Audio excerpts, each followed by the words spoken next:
Welcome back. In the previous session, we were discussing about the flower, wherein we discussed about the four whorls of the flower: calyx, corolla, androecium, and gynoecium. Now, once fertilization takes place, which you already know, in flowering plants, the different non-essential parts of the flower, they fall off. The sepals and petals, they fall. The stigma may either shrink or it may degenerate. The style will also degenerate, and finally what is left of the flower is just the ovary. Even the stamens will fall off. The ovary in the future will become the fruit, and within the ovary we have the ovules, which become the seed. Let us talk a little more about the morphology of the fruit and the seed. The fruit can be defined as a mature ovary or a fertilized ovary. So it is a fertilized ovary. So fruit, it develops from the ovary. If a fruit develops from the fertilized ovary, such fruits are called as true fruits. Whereas, if fruits are developed not from the ovary but from other parts of the flower, such fruits are called as false fruits. For example, we have apple, pear, then also we have cashew, strawberry. These are all examples for false fruit. In the case of apple, pear and cashew, etc., the thalamus, the basal swollen portion of the flower, that is pedicel, and we have the swollen portion, thalamus. The thalamus will develop into the fruit. In the case of apple, in cashew also we can see the seed is present outside, whereas the fruit is present over it, which means that this fruit is not developed from the ovary. Such fruits are called as false fruits. Also, we have what are called as parthenocarpic fruits. In parthenocarpic fruits develop without fertilization of ovary.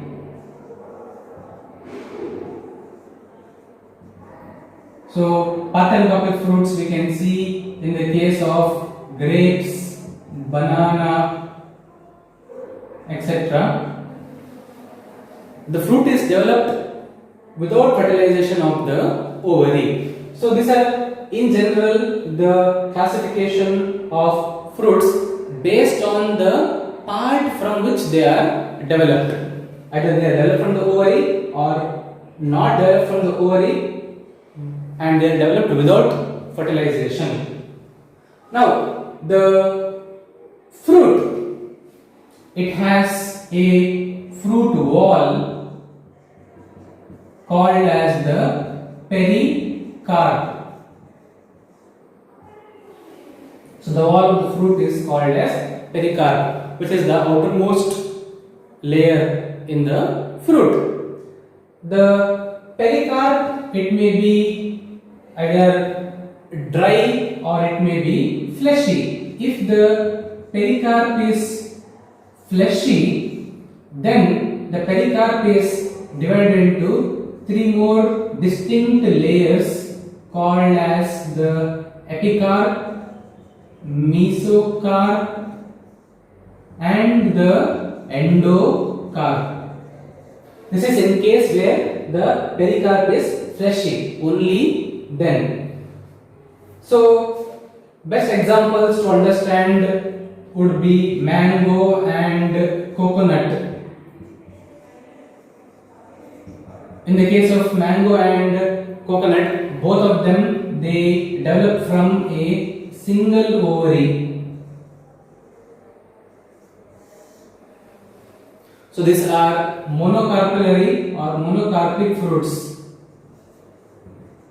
which develop from one single ovary of the flower. Similarly, we have multi-carpellary fruits which develop from many ovaries present in the same flower, or we have aggregate fruits where there are many ovaries from many flowers. So based on that also we can classify the fruits into monocarpic fruit, multicarpic fruits or aggregate fruits. In the case of mango and coconut, as you can see, in the case of mango, the pericarp is fleshy and the outer covering is called as epicarp. The mesocarp is fleshy and that is what we eat, and the inner endocarp is stone like and hard, within which the embryo is present. So in the mango, the edible portion, what we eat, is nothing but the mesocarp. In coconut, the mesocarp is fibrous, as you know. There are different types of fruits. For example, mango and coconut, these are examples for drupe. So the type of fruit is called as a drupe. In the case of tomato, guava, etc., these are the common examples I am giving you. Grapes. The type of fruit is called as a berry. In the case of apple, apple is an example for a pome. And we also have orange. The fruit is called as a hesperidium. Like this, there are many different types of fruits. So this is in general about the morphology of the fruit. When the ovary is fertilized, it becomes the fruit. Fruit is the edible part and it is characteristic of only the angiosperm plants. Only angiosperms have fruits. Gymnosperms, as you know, they do not have fruits. Fruits could be true, false or parthenocarpic fruits. The fruit wall has a covering called as pericarp. If it is fleshy, it is divided into epicarp, mesocarp and endocarp. And also we saw the different types of fruits. Inside the fruit, it houses the seed. Let us talk about the seed. The seed can be defined as a fertilized ovule which carries the embryo within it. That is, the embryo is nothing but the growing plant. In the future, this embryo will become the plant. So, fertilized ovule is called as a seed. A seed has three important parts. It contains the embryo, it contains the endosperm, and for protection it has the seed coat. So these are the three parts of the seed. Take for example any seed that you know. Seeds of orange or rice, wheat, etc. Even groundnut and pea, that is your garden pea. So all those are present within the fruits. The seed coat, it has protective function. It protects the inner embryo. It is impervious to water, so water cannot enter it. It acts like waterproofing agent. It also protects the embryo from extreme harsh temperature and climate present outside. So its main function is it is protective. In dicot seeds, the seed coat, it is the outer layer is called as testa, and the inner layer is called as the tegmen. So the seed coat could be made up of one or more layers. In dicots we have the testa and the tegmen. Going inside, because it is a dicot seed, it consists of two cotyledons, which are the embryonic leaf. So when the dicot seed, for example pea or a mango, when it germinates, the seed produces two leaf-like or flap-like structures, which are the cotyledons, and they produce two cotyledons. That is why these are dicotyledonous plants. So they store the food in the early stages. So the nourishment for the young plant, it is produced from the cotyledons, because the leaves are still not developed. So till that time the cotyledons provide all the nourishment. So they act as the storage organ. And dicot seeds, endosperm is mostly absent. Mostly. So in most of the dicots, endosperm is absent. Endosperm is present in the case of castor. The main food storage organ is the cotyledons, which provide nourishment for the growing plant. So such seeds where endosperm is absent, it's called as non-endospermic seeds.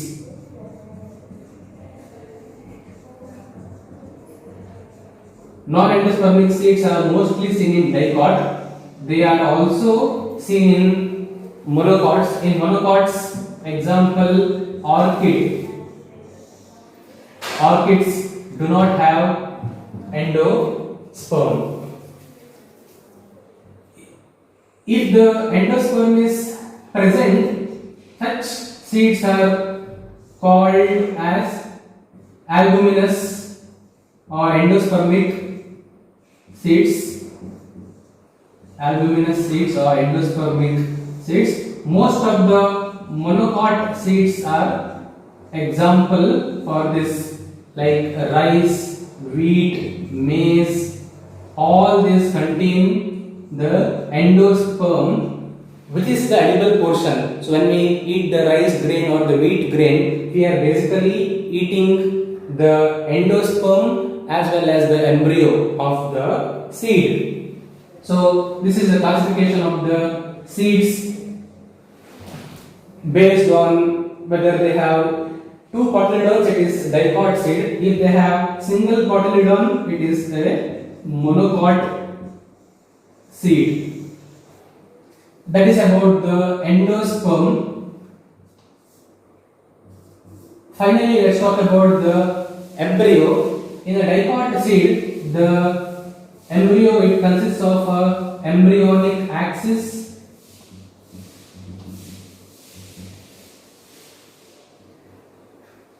The embryonic axis, it contains a epicotyle region and a hypocotyle region. Epicotyle means the organs present above the cotyledons, so that is what is called as epicotyle region. The organs present below the cotyledon is called as hypocotyle. Epi means upon, hypo means below. The epicotyle region in the future, it will develop into the plumule, whereas the hypocotyle region in the future it will develop into the radicle.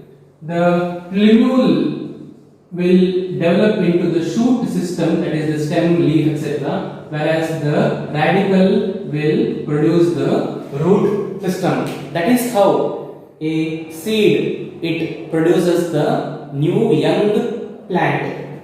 In a dicot seed, the two cotyledons will produce the nourishment and the plumule will produce the shoot and the radicle will produce the root. If you look at the structure of a dicot seed, you will also find other parts such as a hilum, which is seen as a scar on the seed. This represents the attachment of the seed within the fruit. So the seed is attached to the fruit inside. So that attachment will give a scar on the seed called as hilum. Above the hilum, there is a small opening in the seed called as micropyle, through which the seed will receive water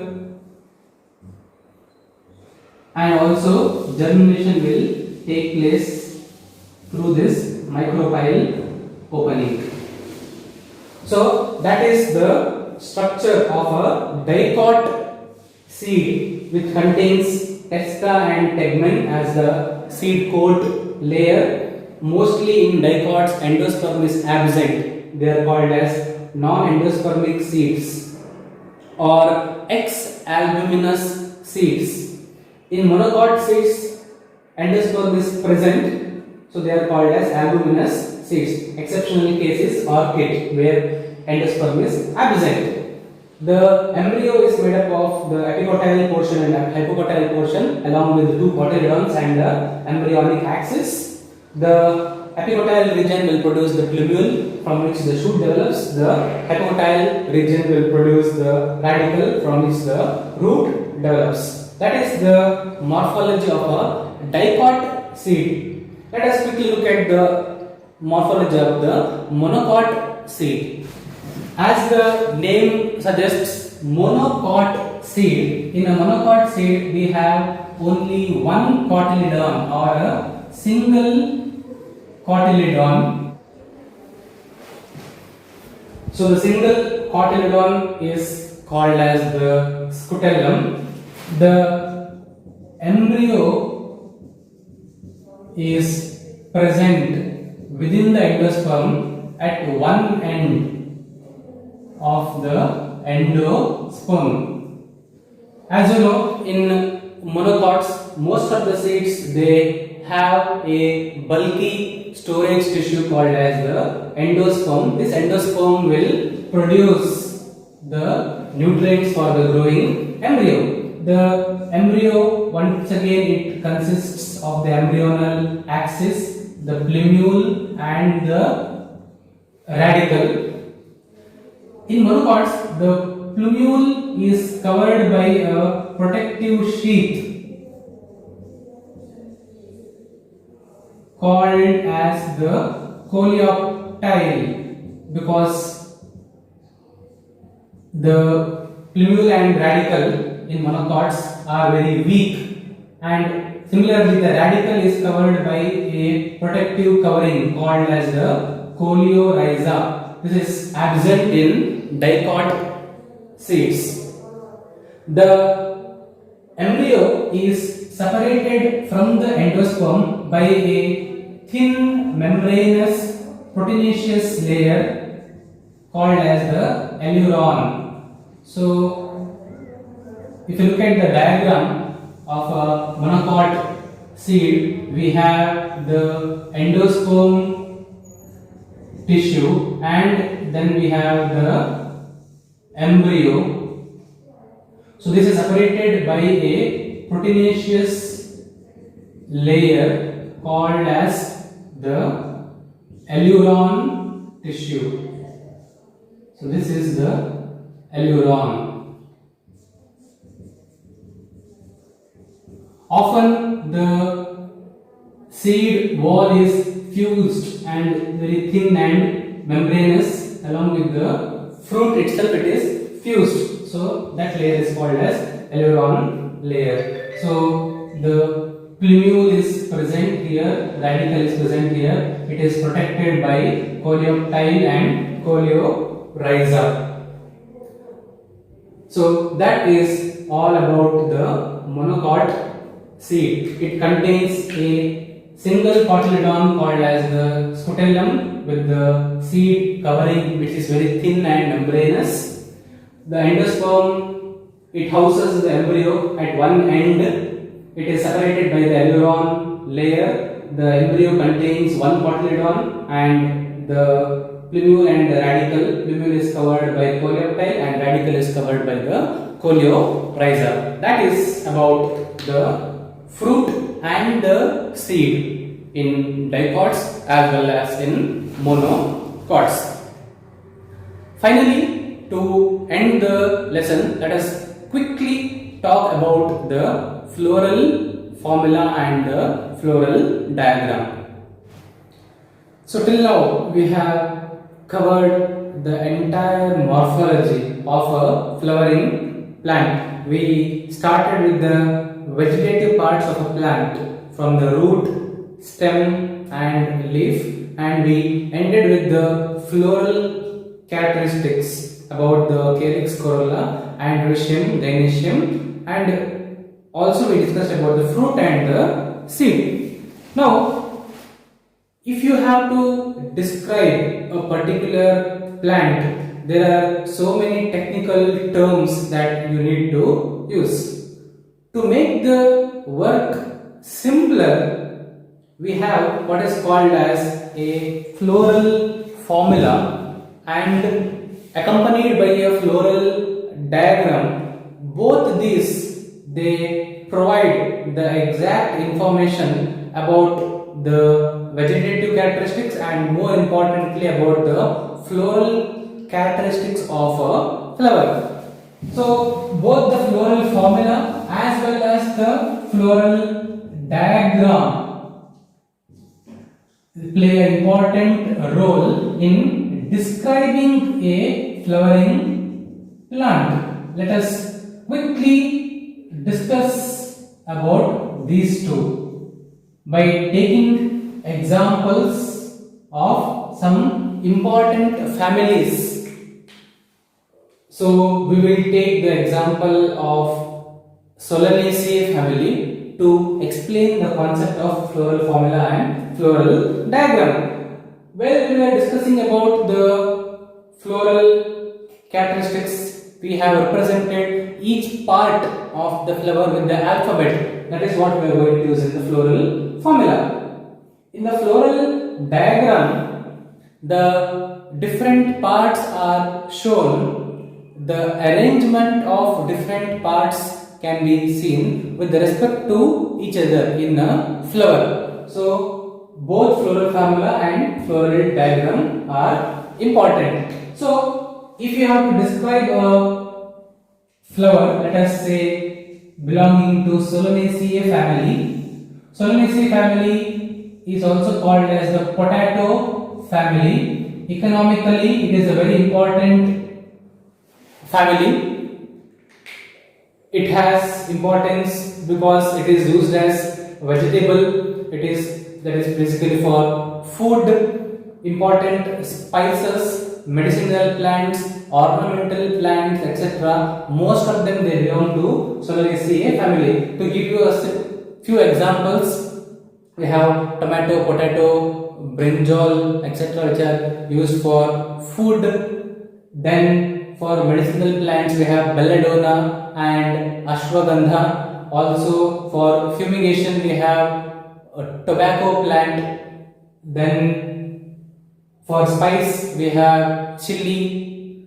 So it's a very economically important family. That's why it is included in the semi-technical description. So let us see what is the floral formula of Solanaceae and how we can use this information to describe the plant. The floral formula of Solanaceae is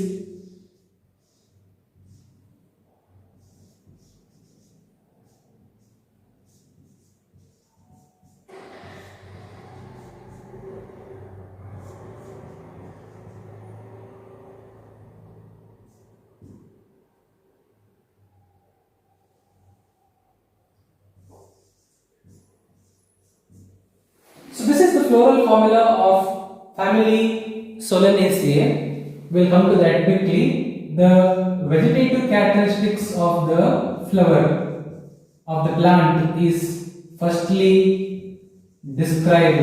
It begins with the habit of the plant, the type of leaf, stem and root it may have. We will describe it generally. Habit meaning whether is it a herb, is it a shrub or is it a tree. Leaf as in it is simple leaf or compound leaf. What kind of venation does a plant show? Also the phyllotaxy, the arrangement of leaf.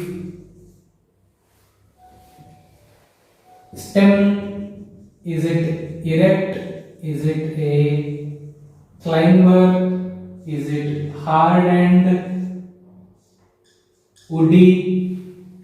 So these are general features which are used to describe the vegetative properties. And root, whether there are any special features in the root. And from there we move on to the floral characters, describing the different whorls present in a flower, and that is what is described by the floral formula. So this particular symbol, it means that it shows actinomorphic symmetry, which is a radial symmetry. So flower is radially symmetrical and it is bisexual, meaning both the male and female reproductive organs are present in the same flower. So androecium and gynoecium are present in the same flower. This is what is meant by this particular symbol. If there is a unisexual flower, then the male part and the female part will be shown separate. For example, in papaya, this symbol will not be used. So this means bisexual. This is representing the male, this is representing the female. Similarly, look at the K. We know that the symbol K, it stands for sepals, the calyx. The number 5, it means that there are 5 sepals and it is shown enclosed within a bracket, which means that the sepals are fused. So the condition is gamosepalous. Now using this information, we can draw a floral diagram. So then we have C. C is for corolla. So there are 5 petals because there are 5 and the petals are also fused. So the condition is gamopetalous. So as you can very clearly see, the floral formula, it is used to describe the different members of different whorls, their condition and what is their arrangement with respect to other members. Look at A. A stands for androecium. So there are 5 stamens here and the 5 stamens are free. Here there is a united line. This shows that the stamens are epipetalous. How are the stamens present in the flower? They are attached to the petals. That is why this mark it shows epipetalous condition. And finally the gynoecium. The gynoecium is hypogynous condition. So there is a bar line here and the gynoecium is above the line, which means that gynoecium is above, all the other parts such as calyx, corolla and androecium are below, which means that the ovary is superior. Hypogynous flower, ovary is superior. And how many ovaries are present? There are 2 ovaries. So bicarpellary condition, 2 ovaries are present and both the ovaries are fused. So bracket once again it shows syncarpous condition. So this is the amount of information that we get from the floral formula, and using this floral formula we can draw a representative floral diagram. So the first whorl is the calyx. So let us, then there are 5 sepals. So let us draw 5 sepals to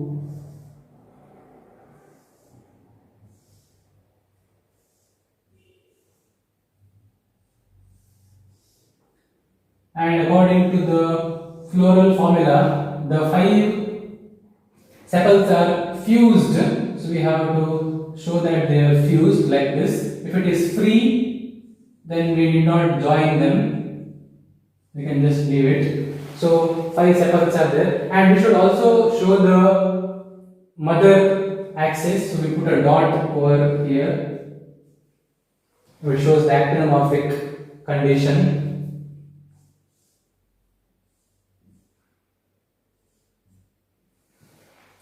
Then we have 5 petals, and if you see here, the type of aestivation is valvate aestivation here, because the margins are just touching, they are not overlapping. So from the floral diagram we can understand the arrangement of the different members also.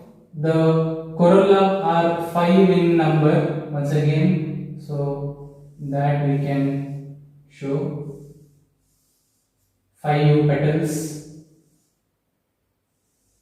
are present, and the petals are also fused, they are in the bracket. So petals are also shown fused, and even the petals also show valvate aestivation, because the margins are just touching, they are not overlapping. And there are 5 stamens.